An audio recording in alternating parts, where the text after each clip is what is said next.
సోమజిగూడ press క్లబ్లో fair limitation పై అఖిల పక్ష సమావేశం నిర్వహించారు. తెలంగాణ పీపుల్స్ వాయిస్ ఆధ్వర్యంలో నిర్వహించిన ఈ సమావేశంలో మాజీ ఎంపీ యాదవరెడ్డి, సిపిఐ నాయకురాలు పశపద్మ, ఆమ్ ఆద్మీ పార్టీ నాయకులు విజయ్ పాల్గొన్నారు.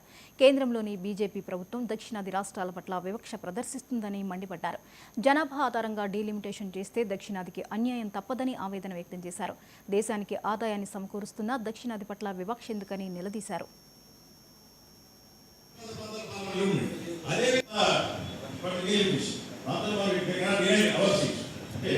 ఈ రకంగా దేశం ఇవన్నీ వస్తున్నప్పుడు ఖచ్చితంగా సీట్లు ఆ రాష్ట్రంలో సీట్లు పెంచుకోవడం పోవాలి. సింపుల్ ఈక్వేషన్ ఇచ్చాం ఇక్కడ. అంటే 540 మన పార్లమెంట్ లో 50% పెంచుకున్నాం. అంటే 272 సీట్లు పెంచుకుంటే 815 సీట్లు అయింది. 815 సీట్లు అయినప్పుడు 2 పార్లమెంట్ సీట్లు ఉంటే ఒక సీట్ వస్తుంది. దానికి ఏ పంచాయతీ ఉండదు. దేశం మొత్తంలో ఏ పంచాయతీ లేకుండా 1,00,000 కేంద్ర ప్రాంతాల పార్లమెంట్లు ఉన్నాయి. అదేవిధంగా అసెంబ్లీ స్థానాలు స్పెషల్ ప్రజలు జమ్మూ కాశ్మీర్ పెంచుకున్నాం, సిక్కింలో పెంచుకున్నాం, అస్సాంలో పెంచుకున్నాం.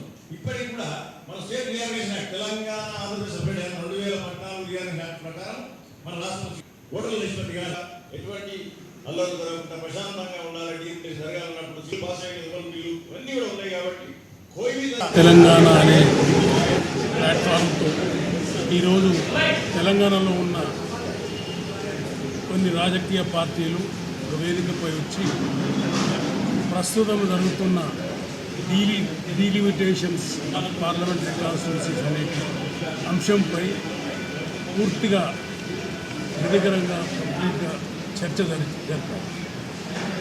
ఆ చర్చలో ముఖ్యమైన అంశాలు ఏమిటంటే అసలు ఈ డీలిమిటేషన్స్ కమిటీ అంటే ఏమిటి, దాని ముందర ప్రతిపాదనలు ఏమిటనేది చర్చించినప్పుడు మనము ఈ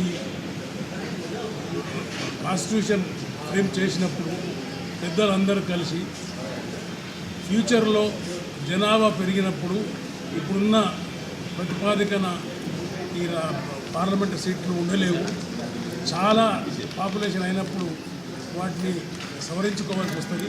తెలంగాణ అనే ప్లాట్ఫామ్తో ఈరోజు తెలంగాణలో ఉన్న కొన్ని రాజకీయ పార్టీలు వేదికపై వచ్చి ప్రస్తుతం జరుగుతున్న డీలిమిటేషన్